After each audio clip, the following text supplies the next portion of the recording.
So about 2 weeks ago, I started the week, things were looking pretty good. And then I went onto social media and I heard about this.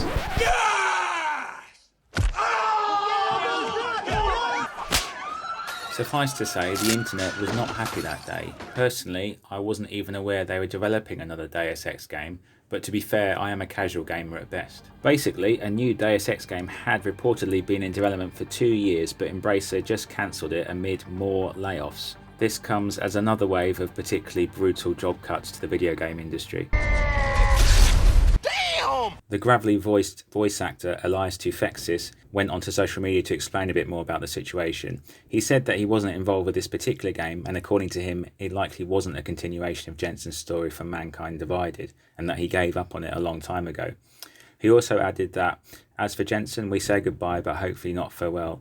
Maybe someone else will buy the license, maybe we'll make an animated series or finish the game. For those who don't work in the entertainment industry, games, films, publishers are all subject to these drastic cuts and firing of staff. So unfortunately this pattern of boom and bust is very common in these sort of industries. You never asked for this, but here it is anyway. I thought then I should do a video looking at the Deus Ex games, but also the potential for a film. What would a film of Deus Ex look like?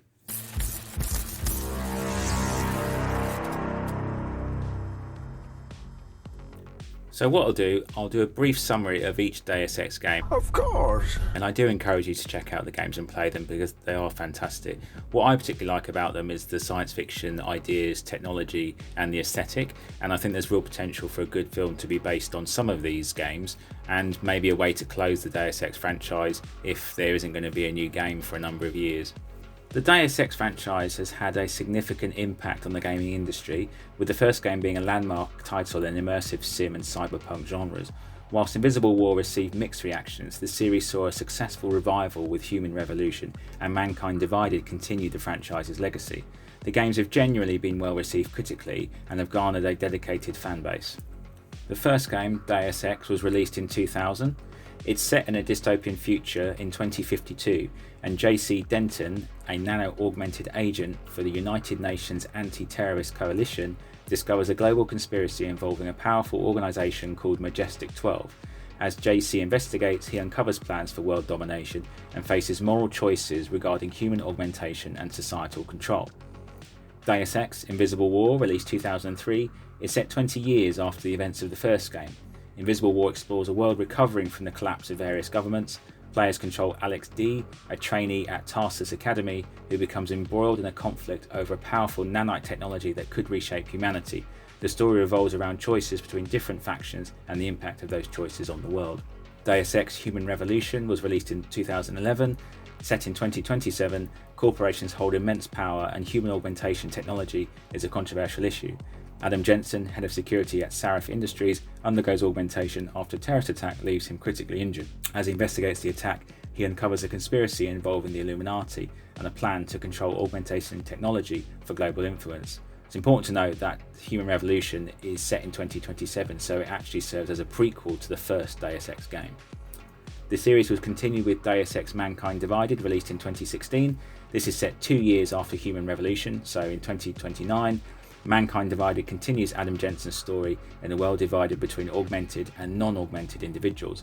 After a devastating incident in which augmented individuals go berserk, Jensen works for Interpol's Task Force 29 to uncover a conspiracy aimed at escalating tensions and exploiting the division for political gain. The narratives of all the games explore themes of conspiracy, the ethical implications of human augmentation, corporate power, and the impact of player choices on the game world. Deus Ex games are known for their complex storytelling, moral ambiguity, and the incorporation of player decisions that significantly influence the narrative outcomes. Regarding the Deus Ex franchise as a whole, I think I was faintly aware of the first game. I'd heard it come up in discussion or seen it online, but I never actually ended up playing it for some reason.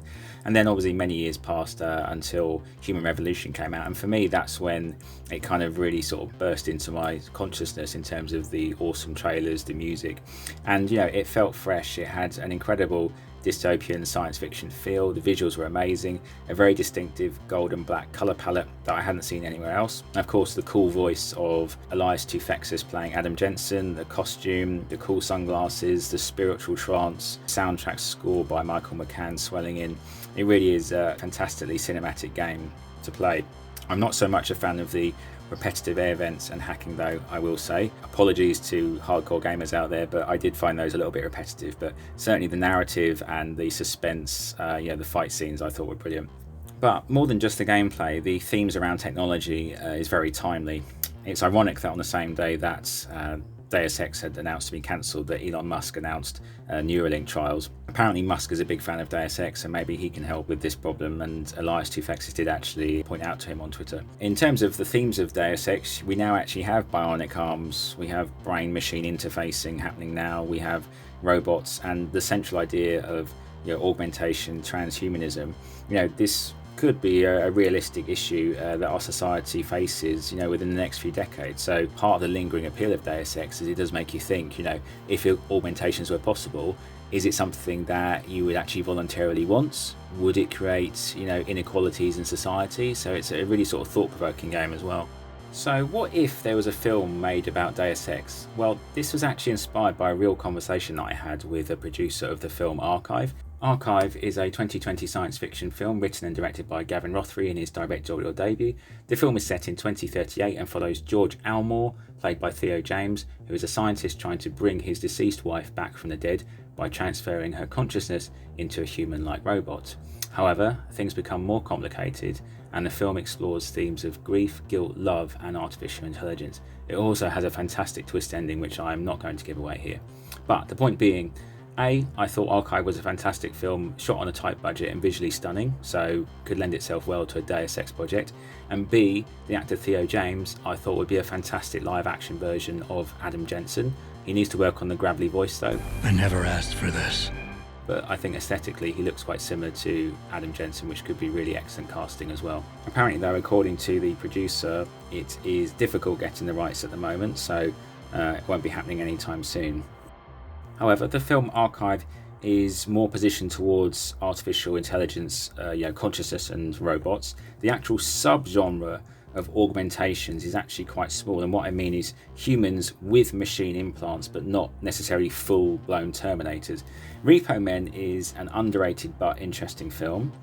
Repo Men is a 2010 science fiction film starring Jude Law and Forest Whitaker. Jude Law plays Remy, a repo man who works for a company that sells artificial organs on credit and repossesses them from defaulters. When Remy himself becomes a recipient of a heart transplant and falls behind on his payments, he goes on the run with another debtor, Beth, who has multiple organs to be repossessed.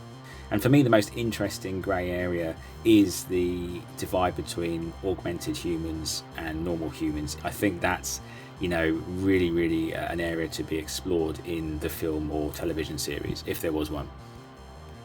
A Deus Ex film, in its approach, could cherry pick the best storylines from the games and combine it into one standalone film, so that way you get the best of all elements in one movie, no expectation of a sequel, and just be immersed in a 2.5 hour film.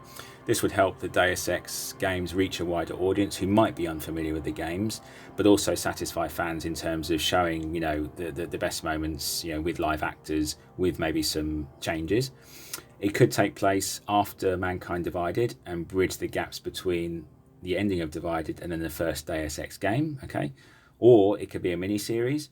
Altered Carbon, for example, Season 1, had several interesting ideas regarding mortality, the rich and the poor, that it unpacked over a number of episodes. And Deus Ex is a rich enough world to be able to do that. After Season 1, Season 2 was not so good. As you could see, they had a slash budget and was set kind of in minimal locations. And I think it lost some of the sort of thriller aspect of Season 1. But certainly that approach and having a number of characters and exploring them through the Deus Ex universe is a mini-series, I think also is potentially a strong contender. Or you could do a film that picks up directly from the ending of Mankind Divided. I'm trying not to give away spoilers here, but basically Adam Jensen has an impossible choice between someone that he cares about and then the sort of overall political agenda. Can he actually achieve both? So this film could then bridge into the beginning of the original Deus Ex game.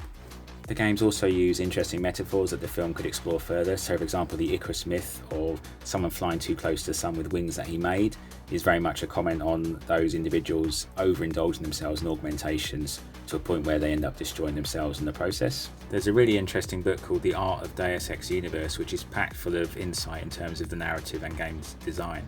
And the game's original creator, Warren Spector, has got a really interesting quote. Players have to engage with characters and be empowered by technology that is a logical extension of where we are today. Familiarity and strangeness must live in perfect harmony and exquisite balance. And second, there must be darkness, or more precisely, contrast between light and dark. The world of Deus Ex is neither happy nor particularly hopeful, but it is a place where one person, the right person, can make a real difference. Only someone who thrives in darkness and knows when to step into the light can survive and thrive in Deus Ex's future world. So whilst the games of Deus Ex might be gone for now, hopefully these ideas, the narrative, the characters will live on in some other form. However, fans might try as hard as Adam Jensen to prevent future games being cancelled, but unfortunately this is very common in the world of gaming. It certainly isn't the first franchise to suffer this fate, and it won't be the last. Thanks very much for watching this What If.